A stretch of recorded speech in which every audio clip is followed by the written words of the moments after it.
ಓಂ ವಿಶೇಷಣ ಭೇದ ವ್ಯಪದೇಶಾಭ್ಯಾಂ ಚ ನೇತರೌ ಓಂ. ರಾಘವೇಂದ್ರ ಸ್ವಾಮಿಗಳ ತತ್ವಮಂಜರಿಯಲ್ಲಿ ಶ್ರುತಿಗೆ ಅನುಸಾರವಾಗಿ, ಅಥರ್ವಣ ಶ್ರುತಿಗೆ ಅನುಸಾರವಾಗಿ ಈ ಸೂತ್ರ ಇದೆಯೋ ಇಲ್ಲವೋ ಅನ್ನೋದನ್ನು ಚಿಂತನೆ ಮಾಡಿದ್ದೀವಿ. ಮತ್ತೆ ಆ ಸೂತ್ರಕ್ಕನುಸಾರವಾಗಿ ಅಣುಭಾಷ್ಯದ ದೃಶ್ಯತ್ವಾದ್ಯುಜ್ಜಿತ ಅನ್ನೋ ಶಬ್ದ ಮತ್ತೆ ಅದೃಶ್ಯತ್ವಾದ್ಯಭಾವಾಖ್ಯಂ ಅನ್ನುವಂಥ ಶಬ್ದ ಅನುವ್ಯಾಖ್ಯಾನದ್ದು ಅದು ಇದೆಯೋ ಇಲ್ಲವೋ ಅನ್ನೋದನ್ನು ಚಿಂತನೆ ಮಾಡಿದ್ದೀವಿ. ಭಾವಧರ್ಮಗಳೇ ಭಗವಂತನಲ್ಲಿ ಭಾವರೂಪವಾದ ಗುಣಗಳು ಇವೆ, ಅಭಾವರೂಪವಾದ ಗುಣಗಳು ಇವೆ. ಅದರಲ್ಲಿ ಭಾವರೂಪವಾದ ಗುಣಗಳೇ ಹೆಚ್ಚಿರೋದು, ಅಭಾವರೂಪವಾದ ಗುಣಗಳು ಕಡಿಮೆ ಇರೋದು. ಆದ್ದರಿಂದ ಸರ್ವಜ್ಞನೂ ಸರ್ವಗತನೂ ಆಗಿದ್ದು ಯಾರು ದೃಶ್ಯತ್ವಾದಿ ರಹಿತನಾಗಿದ್ದಾನೋ ಅಂತ ಈ ರೀತಿಯಾಗಿ ವ್ಯಾಖ್ಯಾನ ಮಾಡಬೇಕು ಅನ್ನೋದನ್ನೆಲ್ಲ ನೋಡಿದ್ದೇವೆ. ದೃಶ್ಯತ್ವಾದ್ಯುಜ್ಜಿತ ಸದಾ ಅಂತ ಬಂದಿದೆ. ಸದಾ ಅಂದ್ರೆ ಯಾವ ಕಾಲಕ್ಕೂ ಕೂಡ ಅವನನ್ನ ಪೂರ್ಣವಾಗಿ ನಾವು ತಿಳಿಯಲಿಕ್ಕಾಗೋದಿಲ್ಲ. ಭಾವರೂಪವಾದ ಗುಣಗಳಾಗಲಿ ಅಭಾವರೂಪವಾದ ಗುಣಗಳಾಗಲಿ ಯಾವತ್ತೂ ಭಗವಂತನಲ್ಲಿ ಇದ್ದೇ ಇರ್ತವೆ. ಆ ಗುಣಗಳಿಗೆ ಎಂದೂ ಧಕ್ಕೆ ಆಗೋದಿಲ್ಲ ಅನ್ನೋದನ್ನೆಲ್ಲ ನೋಡಿದ್ದೇವೆ. ಸದಾ ದೃಶ್ಯತ್ವಾದ್ಯುಜ್ಜಿತ ಇತಿ. ಮುಂದೆ ತೇನ ಶ್ರುತೌ ನಿತ್ಯಪದಂ ಅದೃಶ್ಯತ್ವಾದೇರಪಿ ವಿಶೇಷಣಮಿತಿ ದರ್ಶಿತಂ. ವೇದದಲ್ಲಿ ಈ ನಿತ್ಯಂ ಅಂತ ಶಬ್ದ ಇದೆ. ಅಥರ್ವಣ ಉಪನಿಷತ್ನಲ್ಲಿ ನಿತ್ಯಂ ವಿಭುಂ ಸರ್ವಗತಂ ಸುಸೂಕ್ಷ್ಮಂ ತದವ್ಯಯಂ ಯದ್ಭೂತಯೋನಿಂ ಪರಿಪಶ್ಯಂತಿ ಧೀರಾಹ ಅಂತ ನಿತ್ಯ ಅಂತ ಶಬ್ದ ಇದೆ. ಆ ನಿತ್ಯ ಅಂತ ಅನ್ನೋದು ಪರಮಾತ್ಮ ನಿತ್ಯ ಅಂತ ಒಂದರ್ಥ. ಪರಮಾತ್ಮ ನಿತ್ಯನಾಗಿದ್ದಾನೆ, ಸರ್ವಶಕ್ತನಾಗಿದ್ದಾನೆ, ಸರ್ವಗತನಾಗಿದ್ದಾನೆ, ಸುಸೂಕ್ಷ್ಮನಾಗಿದ್ದಾನೆ ಅಂತ ಒಂದರ್ಥ. ಹೀಗೆ ನಿತ್ಯ ಅನ್ನೋದು ಪರಮಾತ್ಮನಿಗೆ ವಿಶೇಷಣ ಭೂತವಾಗಿ ಪ್ರಯುಕ್ತ ಆಗಿದೆ ಅಂತ ಒಂದರ್ಥ. ಮತ್ತೊಂದರ್ಥ ನಿತ್ಯ ಅಂತಂದ್ರೆ ನಿತ್ಯವಾಗಿಯೂ ಅದೃಶ್ಯನಾದವನು. ತತ್ಪಾಣಿಪಾದಂ ನಿತ್ಯಂ ಅಂತನ್ನೋದನ್ನ ನಿತ್ಯವಾಗಿ ಅದೃಶ್ಯ, ನಿತ್ಯವಾಗಿಯೂ ಯಾವ ಕಾಲಕ್ಕೂ ಅಗ್ರಾಹ್ಯ, ಅಗೋತ್ರ, ಅವರಣ ಅಂತ ಹೀಗೆ ನಿತ್ಯ ಅನ್ನೋದನ್ನ ಅಲ್ಲೂ ಕೂಡ ನಾವು ಅನ್ವಿತ ಮಾಡ್ಕೋಬಹುದು. ಶ್ರುತೌ ನಿತ್ಯಪದಂ ಅದೃಶ್ಯತ್ವಾದೇರಪಿ ವಿಶೇಷಣಮಿತಿ ದರ್ಶಿತಂ. ಹೀಗೆ ವೇದಕ್ಕನುಸಾರವಾಗಿಯೇ ನಿತ್ಯಂ ಅದೃಶ್ಯಂ, ನಿತ್ಯಂ ಅಗ್ರಾಹ್ಯಂ, ನಿತ್ಯಂ ಅಗೋತ್ರಂ ಅನ್ನೋದನ್ನೇ ಆಚಾರ್ಯರು ಸದಾ ದೃಶ್ಯತ್ವಾದ್ಯುಜ್ಜಿತ ಸದಾ ಅಂತ ಅಣುಭಾಷ್ಯದಲ್ಲಿ ತಗೊಂಡಿದ್ದಾರೆ ಅಂತ ತಿಳ್ಕೋಬೇಕು. ಮತ್ತೂ ಒಂದು ವ್ಯಾಖ್ಯಾನ ಮಾಡಬಹುದು. ಯದ್ವಾ ಸದಾ ಇತಿ ಅತ್ತ ನಿಯಂತ ಚ ಇತ್ಯತ್ರ ತೆನ್ವೇತಿ. ಮೂಲ ಅಣುಭಾಷ್ಯದಲ್ಲಿ ಈ ಶ್ಲೋಕದ ರಚನೆಯನ್ನು ಮತ್ತೊಂದ್ಸರಿ ಗಮನಿಸಬೇಕು ನಾವು. ಸರ್ವಗೋತ್ತ ನಿಯಂತಾಚ ದೃಶ್ಯತ್ವಾದ್ಯುಜ್ಜಿತ ಸದಾ ಅಂತಿದೆಯಲ್ಲ, ಸದಾ ದೃಶ್ಯತ್ವಾದ್ಯುಜ್ಜಿತ 4ನೇ ಶ್ಲೋಕ. ಯಾವಾಗಲೂ ಯಾವ ಕಾಲಕ್ಕೂ ಕೂಡ ಅವನು ಅದೃಶ್ಯನೇ, ಅಗ್ರಾಹ್ಯನೇ, ಇದೊಂದರ್ಥ. ಮತ್ತೆ ಯಾವ ಕಾಲಕ್ಕೂ ಸರ್ವದ, ಎಲ್ಲಾ ಕಾಲಕ್ಕೂ ಅವನು ಸರ್ವವ್ಯಾಪ್ತನೇ ಆಗಿದ್ದಾನೆ. ಎಲ್ಲ ಕಾಲದಲ್ಲಿಯೂ ಕೂಡ ಅತ್ತ ಪ್ರಳಯ ಕಾಲದಲ್ಲಿ ಸಂಹಾರ ಮಾಡುವಂತ ಶಕ್ತಿ, ನಮ್ಮನ್ನು ನಿಯಮಿಸುವ ಶಕ್ತಿ ಯಾವ ಕಾಲಕ್ಕೂ ಅವನಿಗಿದೆ ಅಂತ ಅದರ ತಾತ್ಪರ್ಯ ಆಗ್ತದೆ. ಆದ್ರಿಂದ ಸದಾ ಅನ್ನುವಂಥ ಶಬ್ದ ಅಂದ್ರೆ ಯಾವಾಗಲೂ ಅನ್ನೋ ಅರ್ಥವನ್ನು ಕೊಡುವಂತ ಈ ಶಬ್ದ ಅತ್ತ ನಿಯಂತಾಚ ಅನ್ನುವಲ್ಲಿಯೂ ಕೂಡ ಅನ್ವಯವನ್ನು ಕಾಣ್ತದೆ. ಆದ್ರಿಂದ ಈಶ್ವರನ ಎಲ್ಲಾ ಕ್ರಿಯೆಗಳು ಕೂಡ, ಅವನು ನಮ್ಮನ್ನು ನಿಯಮಿಸುವ ಕ್ರಿಯೆ, ಅವನು ಜಗತ್ತನ್ನು ಸಂಹರಿಸುವ ಕ್ರಿಯೆ, ಇಂಥ ಎಲ್ಲಾ ಕ್ರಿಯೆನೂ ಕೂಡ ನಿತ್ಯ ಇತ್ಯುಕ್ತಂ ಭವತಿ. ಈಗ ಜಗತ್ತಿನ ಪಾಲನ ನಡೆದಿದೆ, ಆದ್ರೆ ಜಗತ್ತನ್ನು ಸಂಹರಿಸುವ ಕ್ರಿಯೆ, ಜಗತ್ತನ್ನು ಸೃಷ್ಟಿಸುವ ಕ್ರಿಯೆ ಅದೆಲ್ಲವೂ ಕೂಡ ಈಗಲೂ ಇದೆ ಅಂತ ತಾತ್ಪರ್ಯ ಆಗ್ತದೆ. ವಿವೃತಂಚ ಅನುವ್ಯಾಖ್ಯಾನೇ ಕ್ರಿಯಾ ನಿತ್ಯತ್ವಂ. ಅನುವ್ಯಾಖ್ಯಾನದಲ್ಲಿ ಎಲ್ಲ ಕ್ರಿಯೆಗಳು ಕೂಡ ಹೇಗೆ ನಿತ್ಯ ಅಂತ ಅನ್ನೋದನ್ನ ಅಲ್ಲಿ ವಿವರಣೆ ಮಾಡಿ ತೋರಿಸಿದ್ದಾರೆ. ಈ ಕ್ರಿಯಾ ಅಂತ ಅನ್ನೋದು ಈಗ ಅದು ಶಕ್ತಿ ರೂಪೇಣ ಈಗಿದೆ, ಆದ್ರೆ ವ್ಯಕ್ತಿ ರೂಪೇಣ ಈಗಿಲ್ಲ. ಅದು ವ್ಯಕ್ತ ಆಗೋದು ಆಮೇಲೆ. ಹೀಗೆ ಅನುವ್ಯಾಖ್ಯಾನದಲ್ಲಿ ಆ ಕ್ರಿಯೆಗಳ ನಿತ್ಯತ್ವವನ್ನ ವರ್ಣನೆ ಮಾಡಿದ್ದಾರೆ. ಅದು ಅನುವ್ಯಾಖ್ಯಾನದಲ್ಲಿ ಎಲ್ಲಿ ಅಂತ ನಾನೇನು ಈಗ ನೋಡ್ಲಿಕ್ಕೆ ಹೋಗ್ಲಿಲ್ಲ, ಮುಂದೆ ಯಾವಾಗಾರು ನೋಡೋಣ ಅಂತ ಅದನ್ನ ಬಿಟ್ಟಿದ್ದೇನೆ. ಅನುವ್ಯಾಖ್ಯಾನದಲ್ಲಿ ವಿವರಿಸಲ್ಪಟ್ಟಿದೆ ಅಂತ ಅಷ್ಟೇ ಇದೆ. ಮತ್ತೆ ಕೆಲವು ಇನ್ನೊಂದು ಪುಸ್ತಕವನ್ನು ನಾವು ನೋಡಬೇಕು. ಈ ಅಣುಭಾಷಿಕಿರುವಂತಹ ಬೇರೆ ಪುಸ್ತಕಗಳನ್ನು ನೋಡಿದ್ರೆ ಅಲ್ಲಿ ಬೇರೆ ವ್ಯಾಖ್ಯಾನಕಾರರು ಅನುವ್ಯಾಖ್ಯಾನದಲ್ಲಿ ಎಲ್ಲಿ ಹೇಳಿದೀವಿ ಅಂತ ಏನಾದ್ರು ಹೇಳಿದಾರೆ ನೋಡೋಣ. ಅದಿರ್ಲಿ. ಭಾಗವತ ತಾತ್ಪರ್ಯದಲ್ಲಿ ವಿರುದ್ಧ ಶಕ್ತಯೋ ಯಸ್ಯ ನಿತ್ಯ ಯುಗಪದೇವಹಿ ತಸ್ಮೈ ನಮೋ ಭಗವತೆ ವಿಷ್ಣವೇ ಸರ್ವಜಿಷ್ಣವೇ ಅಂತ ಒಂದು ವರಾಹ ಪುರಾಣದ ಮಾತನ್ನ ಆಚಾರ್ಯ ಉದ್ಧರಿಸ್ತಾರೆ. ಪರಮಾತ್ಮನ ವಿರುದ್ಧವಾದ ಶಕ್ತಿಗಳು, ಜಗತ್ತನ್ನು ಸೃಷ್ಟಿಸುವ ಕ್ರಿಯೆ, ಪಾಲಿಸುವ ಕ್ರಿಯೆ, ಇವೆಲ್ಲವೂ ಕೂಡ ನಿತ್ಯಾಹ, ಯಾವತ್ತೂ ಅವೆಲ್ಲವೂ ನಿತ್ಯವಾಗಿವೆ. ಏಕಕಾಲದಲ್ಲಿ ಎಲ್ಲ ಕ್ರಿಯೆಗಳು ಕೂಡ ಇವೆ. ನಿತ್ಯ ಯುಗಪದೇವಹಿ ತಸ್ಮೈ ನಮೋ ಭಗವತೆ, ಅಂಥ ಭಗವಂತನಿಗೆ ನಮಸ್ಕಾರ, ವಿಷ್ಣವೇ ಸರ್ವಜಿಷ್ಣವೇ ಅಂತ ಭಾಗವತ ತಾತ್ಪರ್ಯದಲ್ಲೂ ಬಂದಿದೆ. ಇದಿಷ್ಟು ಆ ಅಣುಭಾಷ್ಯದಲ್ಲಿ ಆ ತತ್ವಮಂಜರಿಯ ಅವಲೋಕನ ಆಯಿತು.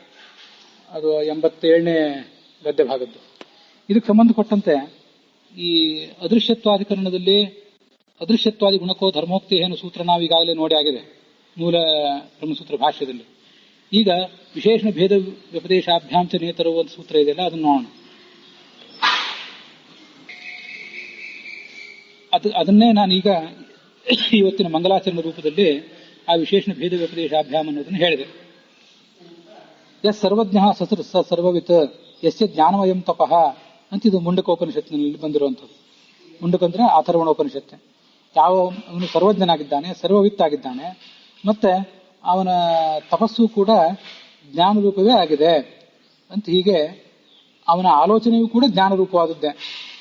ಜ್ಞಾನವೀರ್ಯೋ ಜ್ಞಾನಬಲ ಜ್ಞಾನಾನಂದ ಉದಾಹೃತ ಅಂತ ಹಿಂದೆ ಭಾಗವತ ತಾತ್ಪರ್ಯದ ಒಂದು ಮಾತನ್ನು ಹೇಳಿದ್ದೆ. ಅವನು ಭಗವಂತನದು ಎಲ್ಲವೂ ಕೂಡ ಜ್ಞಾನಾತ್ಮಕವಾದ ವೀರ್ಯ, ಜ್ಞಾನಾತ್ಮಕವಾದ ಬಲ, ಜ್ಞಾನಾತ್ಮಕವಾದ ಆನಂದ, ಹೀಗೆ ಜ್ಞಾನಾತ್ಮಕವಾದದ್ದೇ ಎಲ್ಲವೂ ಕೂಡ. ಇತಿ ವಿಶೇಷಣಾತ್ ನ ಪ್ರಕೃತಿ. ಇಷ್ಟೆಲ್ಲ ಬಂದಿರುವುದರಿಂದ ಪ್ರಕೃತಿ ಇಲ್ಲಿ ಅಕ್ಷರ ಶಬ್ದ ವಾಚ್ಯ ಅಲ್ವೇ ಅಲ್ಲ. ಸರ್ವೋತ್ತಮ ಅಂತ ವಾಚ್ಯವಾಗಿರುವುದು ಪ್ರಕೃತಿ ಅಲ್ಲ, ಹೊರತು ವಿಷ್ಣುವೇ. ತಸ್ಮಾದೇತದ್ ಬ್ರಹ್ಮ ನಾಮರೂಪಮನ್ನಂಚ ಜಾಯತೆ. ಅಂಥ ಪರಮಾತ್ಮನಿಂದ, ಈ ಅಕ್ಷರ ತತ್ವದಿಂದ ಏತದ್ ಬ್ರಹ್ಮ, ಈ ಚತುರ್ಮುಖ ಬ್ರಹ್ಮ ಮತ್ತೆ ನಾಮ ಜಗತ್ತಿನ ಹೆಸರುಗಳು, ಅದರ ರೂಪ ಮತ್ತೆ ಅದರ ಅನ್ನ, ಅವುಗಳ ಅಭಿಮಾನಿ ದೇವತೆಗಳು, ಷೋಡಶ ಕಲಾ ಅಭಿಮಾನಿ ದೇವತೆಗಳೆಲ್ಲ ಹುಟ್ಟುತ್ತಾರೆ ಅಂತ ಅದರ ತಾತ್ಪರ್ಯ. ಇತಿ ಭೇದ ವ್ಯಪದೇಶಾತ್ ನ ವಿರಿಂಚ. ಇದನ್ನು ಗಮನಿಸಬೇಕು. ಚತುರ್ಮುಖ ಬ್ರಹ್ಮನೂ ಕೂಡ ಇಲ್ಲಿ ವಾಚ್ಯನಲ್ಲ. ಹಿಂದೆ ನಾವು ಪ್ರಶ್ನೆ ಮಾಡುವಾಗ ಒಂದ ಚತುರ್ಮುಖ ಬ್ರಹ್ಮ ಅಥವಾ ಪ್ರಕೃತಿ ಅಂತ ಹೀಗೆಲ್ಲ ಪ್ರಶ್ನೆ ಮಾಡ್ಕೊಂಡಿದ್ವಿ. ಬ್ರಹ್ಮ ಶಬ್ದಾತ್ ಪರತಃ ಪರಬ್ರಹ್ಮಾಭಿಧಾನಾದೇವಚ ಹಿರಣ್ಯ ಗರ್ಭಸ್ಯ ಹಿಂದಿನ ಸೂತ್ರದಲ್ಲಿ. ಅಕ್ಷರ ಶಬ್ದದಿಂದ ಚತುರ್ಮುಖ ಬ್ರಹ್ಮ ವಾಚ್ಯನಾಗಿರಬಹುದು ಅಥವಾ ಪ್ರಕೃತಿಯೇ ವಾಚ್ಯ ಆಗಿರಬಹುದು ಅಂತೆಲ್ಲ ಪೂರ್ವಪಕ್ಷ ಇತ್ತು. ಪ್ರಕೃತಿ ಅಲ್ಲ, ಯಾಕೆಂದ್ರೆ ಪ್ರಕೃತಿ ಸರ್ವಜ್ಞ ಅಲ್ಲ, ಪ್ರಕೃತಿ ಅದು ಜಡ. ಚತುರ್ಮುಖ ಬ್ರಹ್ಮನೂ ಅಲ್ಲ, ಯಾಕೆಂದ್ರೆ ಈ ಅಕ್ಷರದಿಂದ ಬ್ರಹ್ಮ ಹುಟ್ಟುತ್ತಾನೆ ಅಂತಿದೆ. ಚತುರ್ಮುಖ ಬ್ರಹ್ಮನಿಂದ ಮತ್ತೇನು ಬ್ರಹ್ಮ ಹುಟ್ಟೋದಿಲ್ಲ. ಹೀಗೆ ಭೇದವನ್ನೇ ತೋರಿಸಿರುವುದರಿಂದ ಈ ಪರಮಾತ್ಮನು ಕೂಡ, ಇಲ್ಲಿ ಪರಮಾತ್ಮನೇ ಅಕ್ಷರ ಶಬ್ದ ವಾಚ್ಯ, ಹೊರತು ಚತುರ್ಮುಖ ಬ್ರಹ್ಮ ಅಲ್ಲ. ಮುಂದೆ ಅಲ್ಲಿ ಸ್ಕಂದ ಪುರಾಣದ ಮಾತೊಂದನ್ನು ಹೇಳ್ತಾರೆ. ಅಕ್ಷರ ಅನ್ನೋದು ಎರಡು ಥರದ ಅಕ್ಷರ ಇದೆ. ಪರಮಾತ್ಮನಿಗಿಂತ ಕೆಳಗಿನ ಅಕ್ಷರ ಒಂದಿದೆ, ಪರಮಾತ್ಮನಿಗಿಂತ ಆ ಪ್ರಕೃತಿಗಿಂತ ಮಿಗಿಲಾದ ಅಕ್ಷರ ಪರಮಾತ್ಮ ಅಂತ ನಾವು ಹಿಂದೆ ಹೇಳಿದ್ವಲ್ಲ, ಅದರ ಆಧಾರ ಇಲ್ಲಿದೆ ಸ್ಕಂದ ಪುರಾಣದ ಮಾತು. ಅಪರಂ ತ್ವಕ್ಷರಂ ವ್ಯಾಸ ಪ್ರಕೃತಿ ಜಡರೂಪಿಕಾ. ಈ ಶ್ರೀ ಪರ ಪ್ರಕೃತಿ ಪ್ರೋಕ್ತ ಚೇತನ ವಿಷ್ಣು ಸಂಶಯ ತಾಮಕ್ಷರಂ ಪರಂ ಪ್ರಾಹು ಪರತಃ ಪರಮಕ್ಷರಂ ಹರಿಮೇವ ಅಖಿಲ ಗುಣಂ ಅಕ್ಷರತ್ರಯ ಮೀರಿತಂ ಇತಿ ಸ್ಕಾಂಧೆ ತ್ರ್ಯಕ್ಷರ ಅಭಿಯಾನಾತ್. 3 ಅಕ್ಷರಗಳನ್ನು ಅಲ್ಲಿ ತೋರಿಸಿದ್ದಾರೆ. ಒಂದು ಜಡರೂಪವಾದಂತಹ ಅಕ್ಷರ, ಇದು ಅಪರ ಅಕ್ಷರ ಅಂತ ಕರೆಸ್ಕೋತದೆ. ಅಂದ್ರೆ ನಾವು ಯಾವ್ದನ್ನು ನೇಚರ್ ಅಂತ ಹೇಳ್ತೀವಿ, ಜಡವಾದದ್ದು ಅದು. ಮುಂದೆ ಪರಪ್ರಕೃತಿ ಅಂತ, ಪರಪ್ರಕೃತಿಯೇ ಪರಾಕ್ಷರ. ಅವಳು ಆ ಜಡ ಪ್ರಕೃತಿಗೆ ಅಭಿಮಾನಿಯಾದವಳು, ಜಡ ಪ್ರಕೃತಿಗಿಂತ ಶ್ರೇಷ್ಠಳು. ಆದರೆ ವಿಷ್ಣುವನ್ನ ಆಶ್ರಯಿಸಿಕೊಂಡು ಆತನ ಪತ್ನಿಯಾಗಿರುವಂಥವಳು. ಅಲ್ಲಿ ಲಕ್ಷ್ಮೀದೇವಿಯನ್ನ ಪರಾಕ್ಷರ ಅಂತ ವರ್ಣನೆ ಮಾಡಿದ್ದಾರೆ. ಹೀಗೆ ಅಪರಾಕ್ಷರ ಅಂದ್ರೆ ಜಡವಾದ ಪ್ರಕೃತಿ, ಪರಾಕ್ಷರ ಅಂದ್ರೆ ಚೇತನವಾದ ಪ್ರಕೃತಿ. ಇವರಿಬ್ಬರಿಗಿಂತಲೂ ಸರ್ವೋತ್ತಮನೂ ಗುಣಪೂರ್ಣನೂ ಆದಂತಹ ಪರಮಾತ್ಮ ಇದ್ದಾನೆ. ಅವನು ಪರತಃಪರನಾದ ಅಂಥ ಅಕ್ಷರ ಅಂತ ಈಗ ಅವನನ್ನು ವರ್ಣನೆ ಮಾಡಿದ್ದಾರೆ. ತಾಮಕ್ಷರಂ ಪ್ರಾಹು ಪರಂ ಪ್ರಾಹು ಪರತಃ ಪರಮಕ್ಷರಂ. ಅಖಿಲ ಗುಣನು, ಎಲ್ಲ ಗುಣಗಳಿಂದಲೂ ವಿಶಿಷ್ಟನಾದವನು ಆದಂತಹ ಪರಮಾತ್ಮನೇ ಪರತಃ ಪರಾಕ್ಷರ. ಹೀಗೆ 3 ಅಕ್ಷರಗಳನ್ನ ಸ್ಕಂದ ಪುರಾಣದಲ್ಲಿ ವರ್ಣನೆ ಮಾಡಿದ್ದಾರೆ. ಆದ್ರಿಂದ ಅಕ್ಷರಾತ್ ಪರತಃ ಪರಃ ಇತ್ಯಪಿ ವಿಶೇಷಣಮೇವ. ಅಕ್ಷರಾತ್ ಪರತಃ ಪರಃ ಅಂತ ಅಥರ್ವಣ ಉಪನಿಷತ್ನಲ್ಲಿ ಅಥವಾ ಮುಂಡಕ ಉಪನಿಷತ್ನಲ್ಲಿ ಹೇಳಿರುವುದೇನಿದೆ, ಅದು ಪರಮಾತ್ಮನ ಕುರಿತೇ ವಿಶೇಷಣ. ಜಡ ಪ್ರಕೃತಿಗೆ ಅದು ಯಾವ ರೀತಿಯಿಂದಲೂ ವಿಶೇಷಣ ಅಲ್ಲ ಅಂತ ಅಭಿಪ್ರಾಯ. ದುಷ್ಟಂ ಯದಾ ಪಶ್ಯತ್ಯನ್ನಮೀಶಂ ಅಸ್ಯ ಮಹಿಮಾನಮಿತಿ ವೀತಶೋಕಃ. ಇದು ಮುಂಡಕೋಪನಿಷತ್ತಿನ ಮಾತು. ಈಗ ಈ ನಾವು ನೋಡುವಂತಹ 5ನೇ ಕಕ್ಷಾದಲ್ಲಿರುವಂತಹ ರುದ್ರ ಏನಿದ್ದಾನೆ, ಅವನಿಗಿಂತಲೂ ಭಿನ್ನನಾಗಿ ಮತ್ತೊಬ್ಬ ಈಶ ಇದ್ದಾನೆ. ಈ ಈಶನಿಗಿಂತ ಭಿನ್ನನಾದ ಮತ್ತೊಬ್ಬ ಈಶ, ಅವನೇ ವಿಷ್ಣು. ಅವನ ಮಹಿಮೆಯನ್ನ ನಾವು ಸಾಕ್ಷಾತ್ಕರಿಸ್ಕೋಬೇಕು. ಅವನನ್ನು ಆರಾಧನೆ ಮಾಡಬೇಕು. ಜುಷ್ಟ ಅಂದ್ರೆ ನಾವು ಅವನನ್ನು ಸೇವಿಸ್ತೇವೆ, ನಮ್ಮಿಂದ ಸೇವಿಸಲ್ಪಟ್ಟವನು. ಮತ್ತೆ ಈ ಈಶ್ವರನಿಗಿಂತಲೂ, ಪಾರ್ವತೀಪತಿಯಾದ ಈಶ್ವರನಿಗಿಂತಲೂ ಮಿಗಿಲಾದ ಮತ್ತೊಬ್ಬ ಈಶ್ವರ ಇವನ ಮಹಿಮೆಯನ್ನು ನಾವು ತಿಳ್ಕೊಂಡಾಗ ನಾವು ಸಂಸಾರದ ಶೋಕವನ್ನು ಕಳ್ಕೋತೀವಿ. ಇತಿ ಭೇದ ವ್ಯಪದೇಶಾತ್. ಇಲ್ಲಿ ಪಾರ್ವತೀಪತಿಯಾದ ಈಶನಿಗೂ ಜಗದೊಡೆಯನಾದ ಈಶನಿಗೂ ಭೇದವನ್ನು ಹೇಳಿದ್ದಾರೆ. ಆದ್ರಿಂದ ರುದ್ರನು ಕೂಡ ಇತಿ ಈಶಪದ ಪ್ರಾಪ್ತೋಪಿ ನ ರುದ್ರ. ರುದ್ರನು ಕೂಡ ಇಲ್ಲಿ ಈ ಪ್ರಕೃತಿ ಎಂಬ ಶಬ್ದದಿಂದ, ಅಕ್ಷರ ಎಂಬ ಶಬ್ದದಿಂದ ವಾಚ್ಯನಲ್ಲ. ಹೊರತು ಸರ್ವೋತ್ತಮನಾದಂತಹ ವಿಷ್ಣುವೇ ಅಕ್ಷರ ಶಬ್ದದಿಂದ ವಾಚ್ಯ. ಅವನಿಗಿಂತಲೂ ಕೆಳಗೆ ಈ ಜಗತ್ತೆಲ್ಲವೂ ಇದೆ ಅಂತ ಗೊತ್ತಾಗ್ತದೆ. ಓಂ ರೂಪೋಪನ್ಯಾಸಾಚ್ಯ ಓಂ ಅಂತ ಮುಂದಿನ ಸೂತ್ರ. ಅದರ ಅರ್ಥವನ್ನು ಕೂಡ ನಾವು ಅಣುಭಾಷ್ಯದಲ್ಲಿ ಈಗಾಗಲೇ ನೋಡಿದ್ದೇವೆ. ಅಲ್ಲಿ ಅಣುಭಾಷ್ಯದಲ್ಲಿ ರೂಪಾಂತರ ಅಮಿಶ್ರ ಅಂತ ಬಂದಿದೆ 86ನೇ ಗದ್ಯ ಭಾಗದಲ್ಲಿ, 81ನೇ ಪೇಜ್ನಲ್ಲಿ. ರುಗ್ಮವರ್ಣಂ ಕರ್ತಾರಮೀಶಂ ಇತಿ ಸಾರ್ವಜ್ಞ ರೂಪಾಂತರಾಮಿಶ್ರ ರುಗ್ಮವರ್ಣ ಅಂತ ಹೀಗೆಲ್ಲ ಬಂದಿದೆ. ಅದಕ್ಕೆ ಸಂಬಂಧಪಟ್ಟಂತೆ ಈ ಸೂತ್ರ, ಈ ಸೂತ್ರದಲ್ಲಿರುವುದನ್ನೇ ರಾಘವೇಂದ್ರ ಸ್ವಾಮಿಗಳು ಅಲ್ಲಿ ಹೇಳಿದ್ದಾರೆ. ಯದಾ ಪಶ್ಯತೆ ರುಗ್ಮವರ್ಣಂ ಕರ್ತಾರಮೀಶಂ ಪುರುಷಂ ಬ್ರಹ್ಮಯೋನಿಂ ಅಂತ. ನಾರಾಯಣ, ಇದು ಮುಂಡಕೋಪನಿಷತ್ತಿನ ಮಾತು. ಅಲ್ಲೇನು ವರ್ಣನೆ ಮಾಡಿದ್ದಾರೆ? ಸುವರ್ಣವರ್ಣ ಈ ಭಗವಂತ, ಚತುರ್ಮುಖ ಬ್ರಹ್ಮನ ಜನಕ, ಅವನು ವಿಶ್ವಕರ್ತ. ಅಂತ ಭಗವಂತನ ದರ್ಶನವನ್ನು ಪಡೆದಾಗ ಜೀವ ಮುಕ್ತನಾಗ್ತಾನೆ. ಇಲ್ಲಿ ಆ ಹಳದಿ ಬಣ್ಣವನ್ನ ಪರಮಾತ್ಮನಿಗೆ ಹೇಳಿದ್ದಾರೆ. ಆದ್ರಿಂದ ಇವೆಲ್ಲಾ ಗುಣಗಳು ಉಳ್ಳವನು ಆ ವಿಷ್ಣುವೇ ಆಗಿದ್ದಾನೆ ಅಂತ ಅರ್ಥ. ಮುಂದೆ ಈ ಏಕೋ ನಾರಾಯಣ ಆಸೀತ್, ನಾರಾಯಣ ಒಬ್ಬನೇ ಇದ್ದ, ಬ್ರಹ್ಮ ಇರಲಿಲ್ಲ, ಶಂಕರ ಇರಲಿಲ್ಲ. ಸ ಮುನಿರ್ಭೂತ್ವ ಸಮಚಿಂತಯತ್, ಅವನು ಮೌನ ವಹಿಸಿ ಆಲೋಚನೆ ಮಾಡಿದಂತೆ. ಏನಂತ? ಮುಂದೆ ತತ ಏತೇ ವಿಜಾಯಂತ, ಇವರೆಲ್ಲರೂ ಕೂಡ ಹುಟ್ಟಿದರು. ಹಿರಣ್ಯಗರ್ಭ, ಚತುರ್ಮುಖ ಬ್ರಹ್ಮ ಹುಟ್ಟಿದ, ಬೇರೆ ಬೇರೆ ದೇವತೆಗಳೆಲ್ಲ ಅವರು ಹುಟ್ಟಿದರು. ಅಗ್ನಿ, ಯಮಃ, ವರುಣ ರುದ್ರೇಂದ್ರಾಹ, ತಸ್ಯ ಹೈತಸ್ಯ ಪರಮಸ್ಯ ನಾರಾಯಣಸ್ಯ ಚತ್ವಾರಿ ರೂಪಾಣಿ. ಅವನಿಗೆ 4 ರೂಪಗಳಿವೆ ಅಂತ ಭಗವಂತನಿಗೆ. ಶುಕ್ಲ, ರಕ್ತ, ಮತ್ತೆ ರೌಕ್ಮ ಮತ್ತು ಕೃಷ್ಣ ಅಂತ. ಶುಕ್ಲ ಅಂದ್ರೆ ಬಿಳಿ, ರಕ್ತ ಅಂದ್ರೆ ಕೆಂಪು ಅಂತ ಗೊತ್ತಿದೆ. ರೌಕ್ಮ ಅಂದ್ರೆ ಬಂಗಾರದ ಹೊಳೆಯುವ ವರ್ಣ, ಅದನ್ನೇ ಹಳದಿ ಬಣ್ಣ ಅಂತ ಹೇಳ್ತಾರೆ. ಕೃಷ್ಣ ಅಂದ್ರೆ ಕಪ್ಪು. ಸ ಏತಾನಿ ಏತೇಭ್ಯ ಅಸೀಕ್ಲಪತ್ ವಿಮಿಶ್ರಾಣಿ ವ್ಯಮಿಶ್ರಯತ್ ಅತ ಏತಾದೃಗ್ ರೂಪಮಿತಿ ತಸ್ಯೈವ ಹಿ ರೂಪಾಣಿ ಅಭಿಧೀಯಂತೆ ಇತಿ ಅದೃಶ್ಯತ್ವಾಧಿಕರಣಂ. ಈ ಪರಮಾತ್ಮನಿಗೆ ಮೂಲ ರೂಪದಲ್ಲೇ ಅವನ ಬೇರೆ ಬೇರೆ ರೂಪಗಳಿಗೆ ಇಂಥವೆಲ್ಲ ಬಣ್ಣ ಇವೆ. ಮತ್ತೆ ಈ ಕಪ್ಪು, ಬಿಳಿ, ಹಳದಿ, ಕೆಂಪು ಇವೆಲ್ಲ ಕೆಲವು ದೇವತೆಗಳಿಗೆ ಸ್ವರೂಪಭೂತವಾದಂತಹ ಬಣ್ಣಗಳು.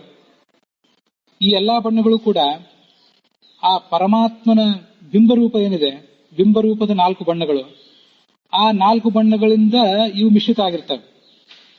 ಇದನ್ನು ಗಮನಿಸಬೇಕು. ಯಾವ ಬಣ್ಣದಿಂದಲೂ ಮಿಶ್ರಿತವಲ್ಲದ ಶುದ್ಧವಾದ ಬಣ್ಣ ಪರಮಾತ್ಮಂದು ಮಾತ್ರ.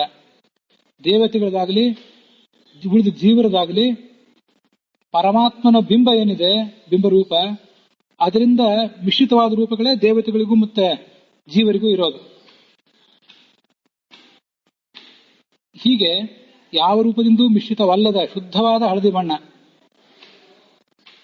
ಆ ಬಂಗಾರದ ಬಣ್ಣ, ಹೊಳೆಯುವ ಬಣ್ಣ ಏನಿದೆ, ಅದು ಮುಖ್ಯವಾಗಿ ಆ ಪರಮಾತ್ಮಂದೇ ರೂಪವಾಗಿದೆ ಅಂತ ಹೀಗೆ ವರ್ಣನೆ ಮಾಡ್ತಾರೆ.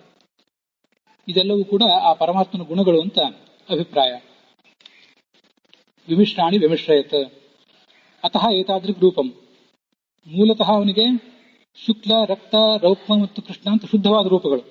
ಅವುಗಳನ್ನು ಮಿಶ್ರ ಮಾಡಿ ಆಯಾ ದೇವತೆಗಳಿಗೆ ಮತ್ತೆ ಜೀವರಿಗೆಲ್ಲ ಕೊಟ್ಟಿದ್ದಾನೆ. ಅದು ಜೀವರದು ಮತ್ತೆ ಆ ದೇವತೆಗಳದು, ಅದರ ವಿವರ, ಅದರ ಸೂಕ್ಷ್ಮ, ಅದನ್ನೆಲ್ಲವನ್ನು ಮುಂದೆ ಬ್ರಹ್ಮಸೂತ್ರ ಭಾಷ್ಯದಲ್ಲಿ ನೋಡೋಣ. ಅಂತೂ ದೇವತೆಗಳಿಗೂ ಜೀವಗಳಿಗೂ ಇರುವ ಬಣ್ಣ ಸಮ್ಮಿಶ್ರವಾದದ್ದು, ಪರಮಾತ್ಮಂದು ಶುದ್ಧವಾದದ್ದು. ಆದ್ರಿಂದ ಶುದ್ಧವಾದ ಬಂಗಾರದ ವರ್ಣ ಪರಮಾತ್ಮಂದು ಅಸಾಧಾರಣ ಲಕ್ಷಣ ಅಂತ ಅದೃಶ್ಯತ್ವಾದ್ಯಧಿಕರಣ. ಅದನ್ನು ರಾಘವೇಂದ್ರ ಸ್ವಾಮಿಗಳು ರೂಪಾಂತರಾಮಿಶ್ರ ಅಂತ ವರ್ಣನೆ ಮಾಡಿದ್ದಾರೆ.